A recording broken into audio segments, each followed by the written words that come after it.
Alrighty, hey there, my beautiful friends. Hope everybody's doing well. I hope you've had a fantastic week in the recovery process. If you're not doing so great, maybe this is an opportunity for you to take a moment to be in the moment. One of the small tools that we use on a regular basis in the recovery process is not dwelling on the past and not getting anxious about the future. And when we find ourselves in one of those two places, we do our best to bring ourselves back to this moment. And if I'm honest with myself, usually when I bring myself back to this moment, everything is just fine. There's no super panic things in my life. I've been eating, I've had a place to sleep, I got people who love me and who I love all around me. And so bring yourself back to that moment. I want to pick up on step 4. Last week I talked about the physical process of taking step 4, which is pretty simple in terms of what we need to do. We put pen to paper, and when we do that, the simple act of writing can be very relieving and cathartic. Sometimes it hurts a little bit because we're bringing up old stuff that we have spent sometimes our whole lives we've spent trying to not look at that stuff. Generally speaking, it's not brand new stuff that we're looking at, that we're writing down. It is our stuff. We know about it, but we have spent a lot of time getting very good at distracting ourselves or keeping ourselves numb so that we don't have to look at the stuff that we don't want to look at in our lives. But as a recap on what step 4 is, in terms of how we do it, we get a pen and a paper and we make some columns on that paper. What we're going to look at is we're going to look at the resentments in our lives. We're going to look at the stuff that we carry around. We're going to look at the people that we have hurt. And we're going to start that list by writing down people, places, or institutions that we have a resentment towards. So, write down the people, right? Write down who, where, whatever. And then we're going to, in our second column, we're going to write down what happened in that instance. What happened regarding that resentment, what we think the other person has done to us. And then in our third column, what we're going to do is we're going to write down how that has affected us. How do we carry around the resentment? How have I retaliated? How has it affected me in my life, whether it be financially, my freedom, my confidence, whatever that has affected based on what happened by that person. And then in the fourth column is when it gets a little bit trickier, because what I'm going to ask you to do and what I had to ask myself to do and what the program asks us to do is it says that we place entirely out of our minds the wrongs that others had done us. So in that fourth column, we're not going to look at what somebody did to me. What we're going to look at is what was my response? How have I treated this person? And what was my part in it? Maybe I instigated the whole thing. Maybe I egged it on. Maybe I've carried it around and brought it back up. And maybe I'm retaliating against that person because of that thing that happened. And we don't get to justify that. We don't get to go, yeah, well, I'm doing this because they did that. If we do that, we defeat the whole process. In the fourth column of the fourth step, what I'm looking at is my part, right? It's a self-searching process in step 4. However, oftentimes I can't see what my part has been in it.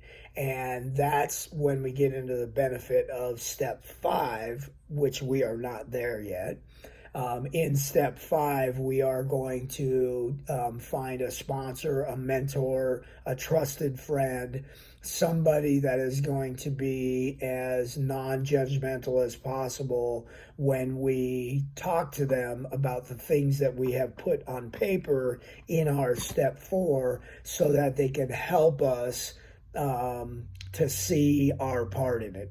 Maybe through another perspective, or maybe through a similar experience of their own. But it has to be somebody that is familiar with why we are doing this, right? So somebody who understands the process, somebody who's going to be as non-biased as they possibly can, and then that's our 5th step. But I don't want to get there yet. We'll go to our 5th step next week, and when I do a video on excuse me, on our 5th step, what I'm going to talk about mostly is my experience in that. This is the Big Book of Alcoholics Anonymous says that what we're doing here is a fact-finding and fact-facing process. It also says that we're going to discover things about ourselves, right? And so in my 5th step, I discovered some things that I was really unaware of. It helped me through the process of letting go of those resentments.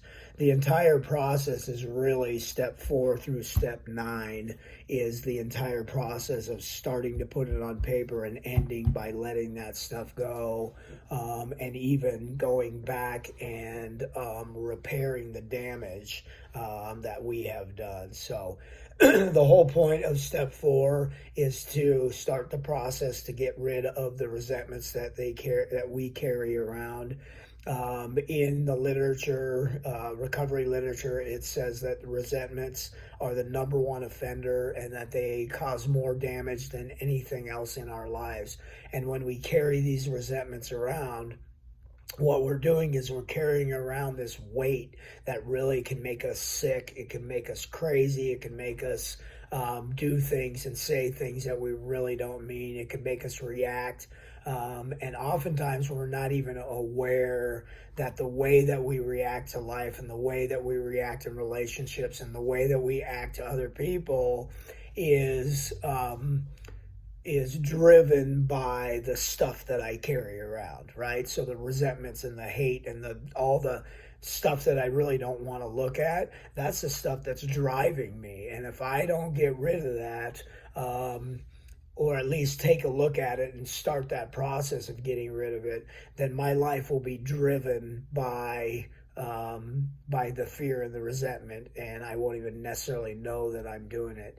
It also says in the literature that to the exact extent that we permit these resentments to hang around, do we squander or waste the hours or the time that could be spent more worthwhile.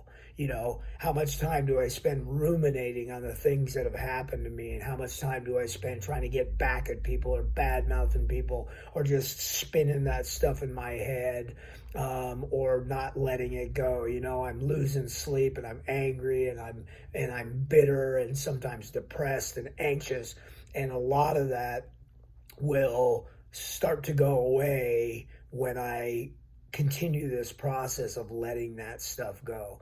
Resentment is the number 1 offender. I can't spend my life walking around thinking about and acting upon all the things that I think people have done to me.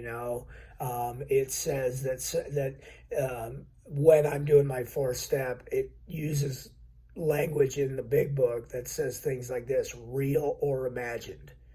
Some of the things that have happened in my life that I've been carrying around for my entire life, some of them didn't even happen the way that I think they happened, right? My perception is skewed. My perception is off, and I need to take a look at that. So when we do step 4, it is imperative that we are honest. It is imperative that we write it down, and later on it's going to be imperative that we share that with somebody else. So it doesn't have to be a scary process. please take your time in doing it. And I mean, don't take forever in doing it, but please dive right into it and get it going. And you will not be sorry for the process. Can it be scary? Yes, a little bit, but you can do this. So take care, my friends.